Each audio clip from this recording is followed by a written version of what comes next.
Welcome back. I have some questions to begin with. What does your diet really consist of? Are you aware of what your plate is served with?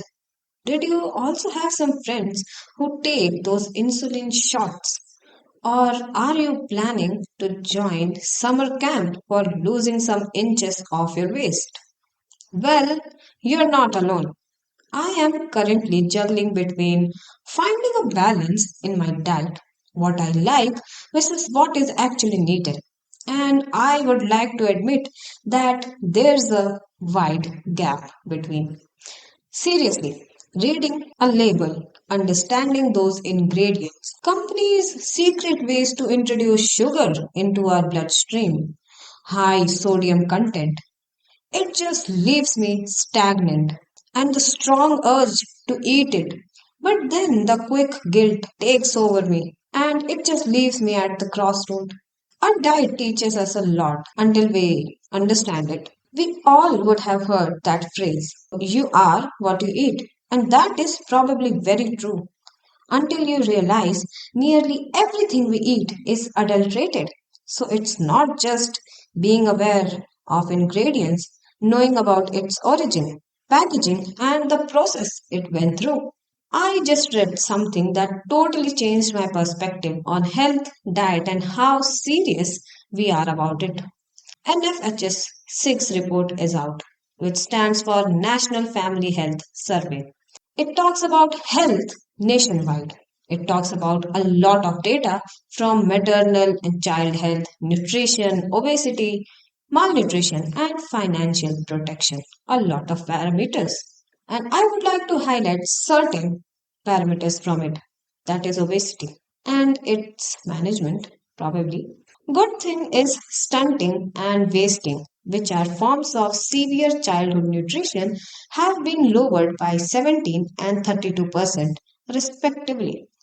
On the other hand, obesity is showing us alarming trend. In 3 years, it has grown from 22.9% to 27.3% among men. And in women, it shows 24% to 30.7%. And it has surged a lot. It's not just unhealthy, it also represents dual public health burden. Women age range of 15 to 49 years come under obese or overweight category. Urban areas, it shows even higher trend. It reaches to 42.8 percentage. Metabolically affecting blood sugar levels, it affects 17.8% of women and 20.9% of men, increasing chances for cardiovascular and chronic diseases. Regions like Kerala shows highest 46.7% for obesity and Delhi shows 41.4%. At least now we need to look into our diet. We have drastically shifted from high fiber food diet to including high refined carbs, food which are high in sugar, salt, fat, and those ultra processed food. And those taste so palatable that we cannot ignore it. We are surrounded by it. But we cannot totally blame them, but blame our choices. This also reveals something greater that is missing from our life. We have forgotten movement. This very report has detailed information about obesity. Okay, but it lacks the biological and hormonal triggers in women. It lacks data on menopause. We need to talk about disparity in physical activities, delayed eating, and stress cortisol cycle in men and women. Seriously, seeing all this, I will say we need to move from that same dal chawal diet. I know there is a long ongoing debate on internet. Some come as passive and some as very aggressive, saying it what generations have preferred. This is complete package of daily protein. But hello, in which time are we living? Now our jobs are changing, so as our lifestyle too. And from when dal chawal is considered as good protein source, it turns out actually you get more carbs and the afternoon crash, which makes you sleep so heavily that your productivity goes down. You know what we don't need is more and more fancier tadkas for making dal. as spicy, unique, and almost equal to something you can't figure out after tasting it.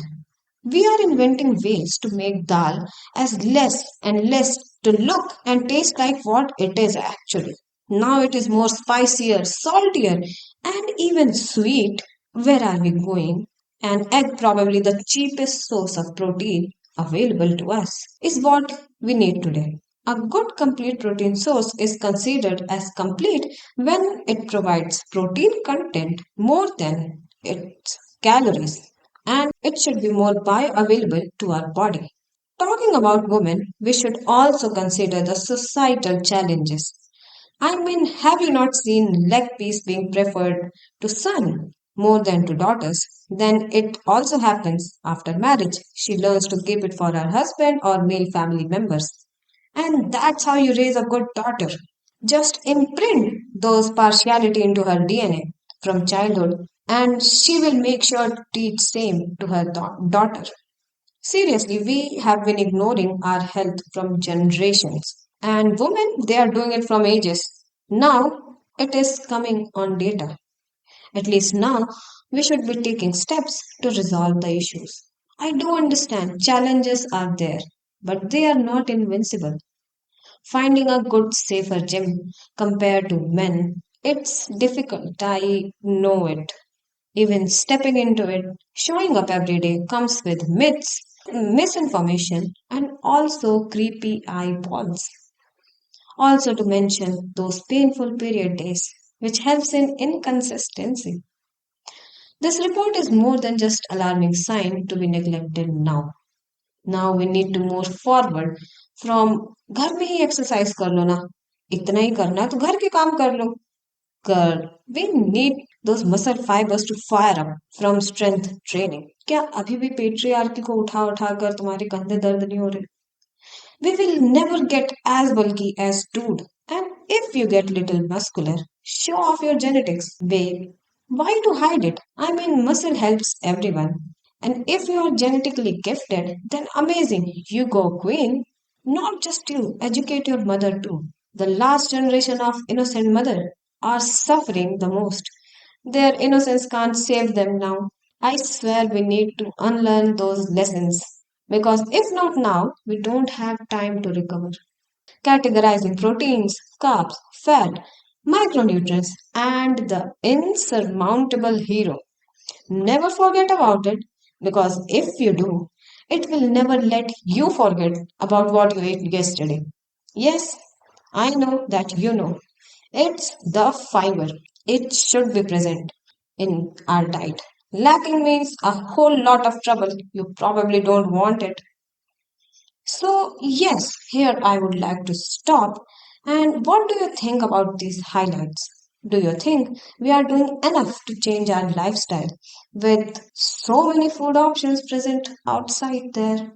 You should eat good food. Never get addicted to it because it's pretty bad, I must say.